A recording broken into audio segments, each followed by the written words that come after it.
Hello FPL managers, welcome back to the channel. This is a team selection video for game week 8.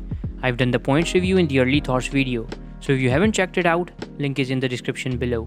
A lot of you watching the video haven't subscribed to the channel.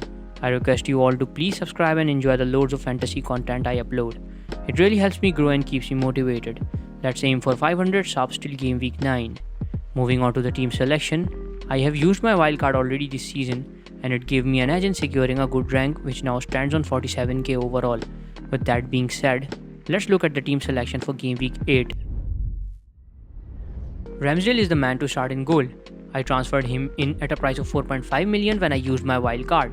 The Arsenal keeper has secured 3 clean sheets in 4 starts and 2 of them came after I transferred him in. A game versus Crystal Palace won't be an easy one as they are a better side attackingly now with the likes of Edward, Gallagher and Zaha. But Arsenal has impressed defensively looking at the disastrous way they started the season. If Arsenal continues this defensive display, they will probably secure a clean sheet in this game week too. Duffy, the Brighton defender, is the first in back 3. Brighton have secured 3 clean sheets up till now. With Duffy there is a chance of attacking returns too.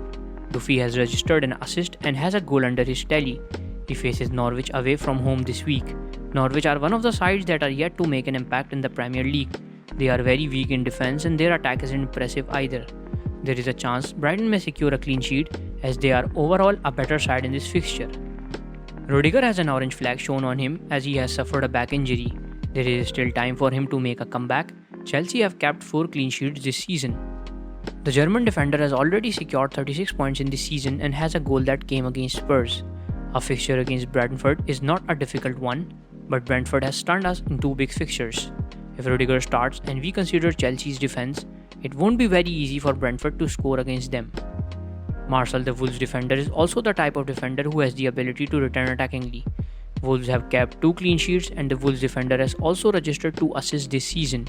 He is cheap and at his price, a clean sheet is always a bonus. Salah remains the most essential pick in the midfield as he continues to impress. He has a total of 70 points which pretty much explain his performances. He's got a nice fixture against Watford. Rafinha is in the race against time as he has an international fixture on Friday and Leeds play on Saturday. As of now, he is the most threatening player Leeds have. He looks to be in form and even on the international duty, he assisted 2 goals on his debut. Leeds have got Southampton this week who are a compact side.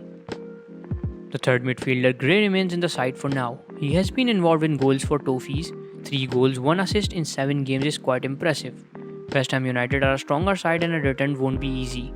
The initial plan was to sell him but the many yellow flags led me to change my mind. Jota is another player with the yellow flag on him. He will most probably miss this week's game as Firmino is fully fit too. Though it's a very good fixture for Liverpool against Watford and Jota could have returned well, but I will have to use the free transfer on him and bring in a more potential option who won't be a rotational threat. Moving on to the forwards, a lot of managers are switching Ronaldo to Lukaku, but I'd still go with Ronaldo. Leicester are a side who have conceded the most shots in the box and they haven't kept a clean sheet since 6 game weeks. Ronaldo returns after scoring yet another international hat-trick and he will be a threat for the Leicester defense. There is a possibility he might score more than 1 in this fixture. Antonio remains in the side for now. Though he blanked in the last game week against Brentford, he has a mixed set of fixtures for now. I have planned to replace Antonio with a more potential option in case he fails to score this game week. All that weight related to Jimenez has started to pay off as the Mexican forward is now returning well. He finally has a goal and even ended up assisting 2 in the previous game week. There is news regarding Jimenez as he is set to play on Thursday and might miss the fixture due to the COVID restrictions, but it isn't official yet. If that is the case, I would have to rethink my transfer. On the bench, I have Beckman, the second choice goalkeeper. Ben White, the Arsenal defender, is said to be the first choice if someone with the yellow flag doesn't feature. Sarr has a tough fixture against Liverpool, so I have placed him as a second option on the bench. Moving on to the transfer, as I have decided to let Jota go, the only potential option I found is Saka.